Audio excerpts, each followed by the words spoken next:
Indore collector के द्वारा मालवीय नगर और शीतल नगर में नोटरी के प्लॉट्स का रजिस्ट्री अभियान शुरू किया जा रहा है, जिस पर कांग्रेस प्रवक्ता एडवोकेट प्रमोद कुमार द्विवेदी ने सवाल उठाया है। सन 2001 से सहस्वामित्व दस्तावेज चलन में है। संपत्ति कर में पुराने मालिक का नाम है और यदि पुराने मालिक ने नोटरी की है तो क्या इंदौर कलेक्टर निगम आयुक्त को नामांतरण करने का आदेश देंगे, जबकि नगर निगम सहस्वामित्व दस्तावेजों पर हजारों लोगों के नाम समायोजन नहीं कर रही।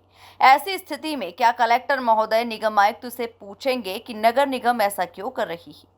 देखा जाए तो रजिस्ट्रेशन एक्ट में बिजली बिल के आधार पर रजिस्ट्री हो सकती है अगर नोटरी संलग्न हो, परंतु रजिस्ट्रेशन कौन करता है? क्या नगर निगम नामांतरण करता है? मुख्यमंत्री मोहन यादव ने अवैध कॉलोनियों के नियमितीकरण के लिए नए नियम बनाने की बात कही है। यही बात नगरीय प्रशासन मंत्री कैलाश विजयवर्गीय ने भी दोहराई।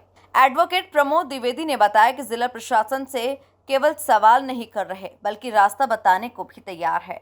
पायलट प्रोजेक्ट चालू किया गया जिसमें मालवीय नगर और शीतल नगर 2 कॉलोनियों को लिया है। प्रेस विज्ञप्ति मैंने भी पढ़ी, तो उसमें ये बताया गया है कि इन कॉलोनियों को वैध किया गया है। डॉक्टर मोहन यादव जो मुख्यमंत्री हैं, कुछ दिन पहले उनका बयान पढ़ा था कि अवैध कॉलोनियों को वैध करने का जो नियम था उसे सरकार बदल करके पुनः नए सिरे से अवैध कॉलोनियों को वैध करेगी। मतलब वैध और अवैध अभी बीच में। शायद प्रशासनिक अधिकारियों को इस बात की जानकारी नहीं है कि जो पायलट प्रोजेक्ट में उन्होंने कलेक्टर साहब ने घोषणा की है, सन 2001 से ही इस प्रकार की व्यवस्था कायम है। ऐसे दस्तावेज जो संपत्ति कर के खाते में मूल स्वामी के नाम पर है, वो अपनी पत्नी को, अपनी बेटी को सन 2001 से ही अपने साथ अपनी पूरी प्रॉपर्टी में बराबर का हिस्सेदार बना सकता है। कमलनाथ जी की सरकार आई, उन्होंने स्टाम्प ड्यूटी बदल दी। चाहे जितने करोड़ की प्रॉपर्टी हो, केवल 1100 रुपये में आप, और उस पर नगर निगम और पंचायत ड्यूटी समाप्त कर दी गई। नगर निगम संपत्ति कर के खाते में नामांतरण नोटरी के आधार पर करता ही नहीं है। नगर निगम अपने विधान के अनुसार जिस संपत्ति कर खाते में किसी व्यक्ति का नाम चढ़ाएगा तो उसके नामांतरण को वैधानिक अधिकारी भी प्राप्त नहीं है, न्यायालय कहता है।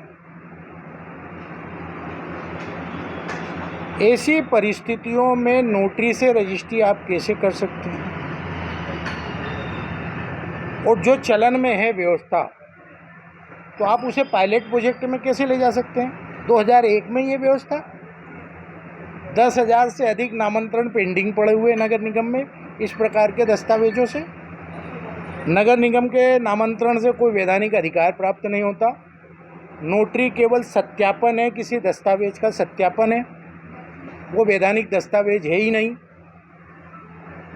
इंदौर में 1000 से अधिक अवैध कॉलोनियाँ हैं, जिसमें 400 कॉलोनियाँ सीलिंग की ज़मीन पर बसी हैं। मालवीय नगर खुद सीलिंग की ज़मीन पर बसा हुआ। तो जो व्यवस्था पहले से कायम है उसे आप पायलट प्रोजेक्ट के रूप में ले जाने की बात कर रहे हैं। पायलट प्रोजेक्ट का मतलब होता है कहीं किसी नई योजना की टेस्टिंग। तो गजट नोटिफिकेशन में उठा के देख लें, आज ही रजिस्ट्रार से संपर्क कर लें। किस प्रकार का कौतुक चल रहा है? वास्तव में होना ये चाहिए था कि नगर निगम के अधिकारियों को बुलाया जाता, नगर पालिक निगम 1956 के विधान बताए जाते, मौके पर जो व्यक्ति काबिज है उसके दस्तावेज लिए जाते, संपत्ति कर के खाते अप टू डेट किए जाते, उसमें मूल स्वामी जो वहाँ पर मौजूद है साक्ष्य ग्रहण करके उसका नाम संपत्ति कर खाते में कर दिया जाता। उसके पश्चात दस्तावेज स्वाभाविक रूप से बन जाती। कुल मिलाकर सरकार और अधिकारी जनता का ध्यान भटकाने का कौतुक करते हैं।